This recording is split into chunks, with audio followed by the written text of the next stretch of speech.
हो गया कंप्लीट। देखो पुनः हम स्टार्ट कर रहे हैं आरजीबी क्लासेस पर ही, क्योंकि बहुत दिन के गैप हो गया है और उसके बाद अब हम शुरुआत करते हैं इसी पर, जो कि क्लास 8 का चैप्टर है बल और दाब।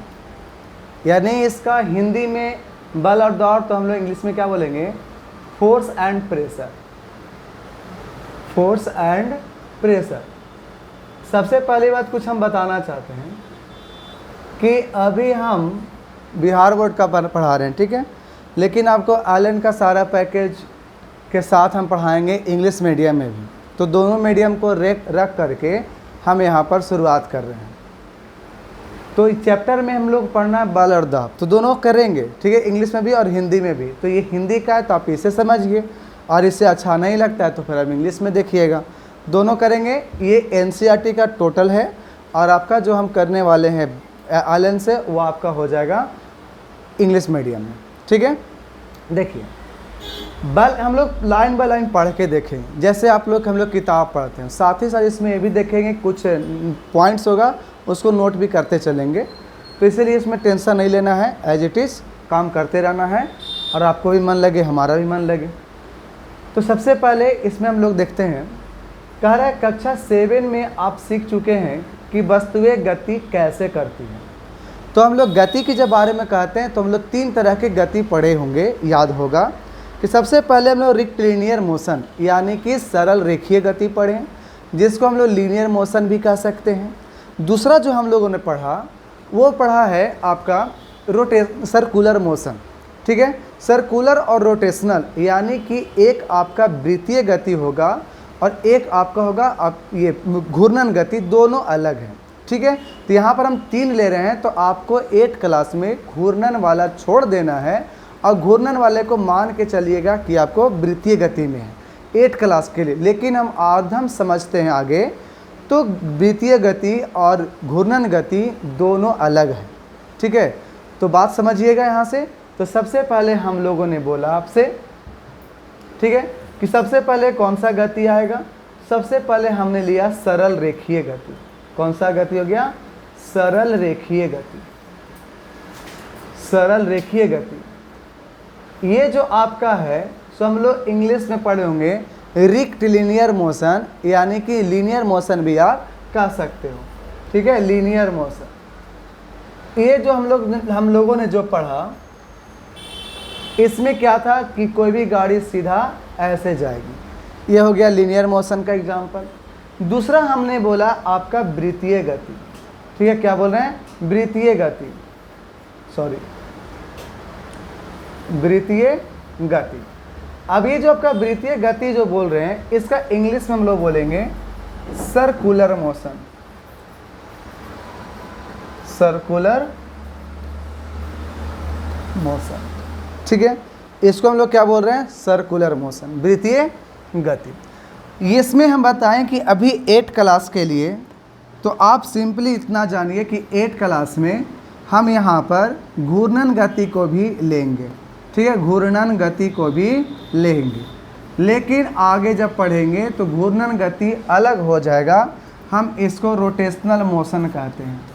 अब ये दोनों अलग अलग कैसे हैं हम उसको बताएंगे अभी आपको, लेकिन ज़रूर बताएंगे, बिना बताए हम फोर्स वाला में नहीं चल पाएंगे। फिर एक आपका और पढ़ना था, जिसको हम लोग के नाम है दोलन गति। कौन सा गति था, दोलन गति। अब दोलन गति को हम लोग इंग्लिश में कहते हैं पीरियोडिक मोशन, ठीक है, पीरियोडिक मोशन। ध्यान में रखिएगा, ये हम लोगों ने क्लास 7 में पढ़ा, ठीक है। वृत्तीय गति और घूर्णन को अभी हम लोग एक ही मानेंगे, कोई अलग नहीं मानेंगे, लेकिन हम दोलन को अलग रखेंगे और सरल को अलग रखेंगे। तो इसी के बारे में आपसे कहा गया कि कक्षा 7 में आप जान चुके हैं कि वस्तुएं गति कैसे करती है। तो पूछ रहे क्या आप बता सकते हैं कि यह कैसे निश्चित करते हैं कि कोई वस्तु दूसरी वस्तु से अधिक तेजी से गतिशील है। अब आपसे क्वेश्चन पूछ रहा है कि ठीक है, आप तो ये जान रहे हैं कि गति जो है आपको 3 तरह के है, कौन कौन गति देख लिए हम लोग। तो पूछ रहा है कैसे आप कह सकते हैं कि ये गति कर रहा है, एक निश्चित गतिशील में है, कैसे कह सकते हैं। तो देखिए हम लोग सोचते हैं कि गति में तभी कहेंगे किसी भी वस्तु को कि गति में हम तब कहेंगे जब वो आपका पोजीशन में चेंज लाता हो। जैसे कि समझिए कि अब एक व्यक्ति को नहीं दिख रहा है, मान लिया कि हमने एक व्यक्ति को ए को यहाँ बैठाया और बी को हमने यहाँ बैठाया था, ठीक है, हमने दो व्यक्ति को लिया।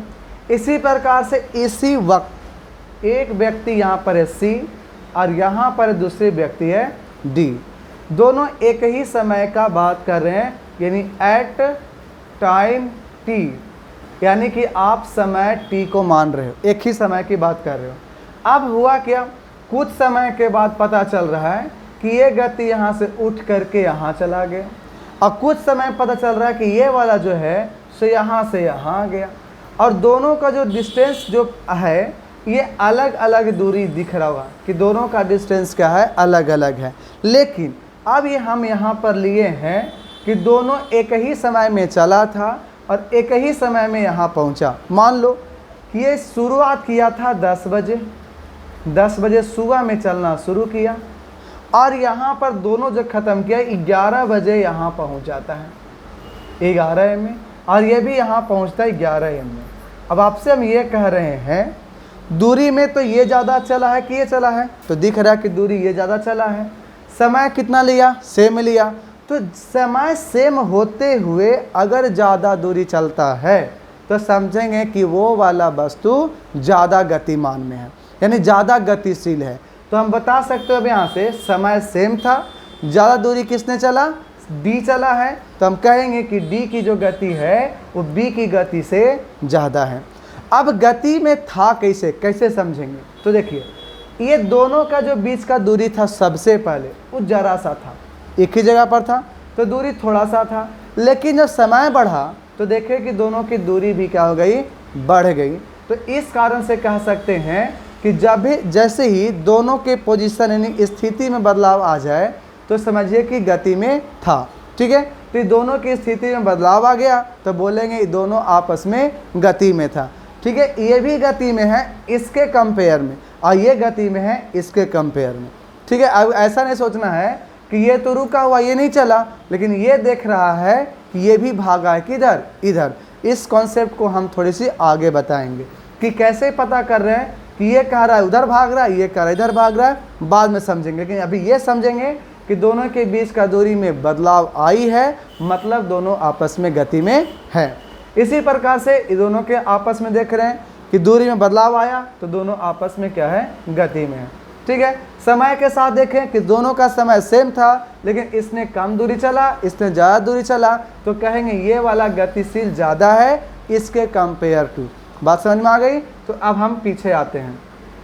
तो ये कह रहा था क्या आप बता सकते हैं कि हम यह कैसे निश्चित करते हैं कि कोई वस्तु दूसरी वस्तु से अधिक तेजी से गतिशील है।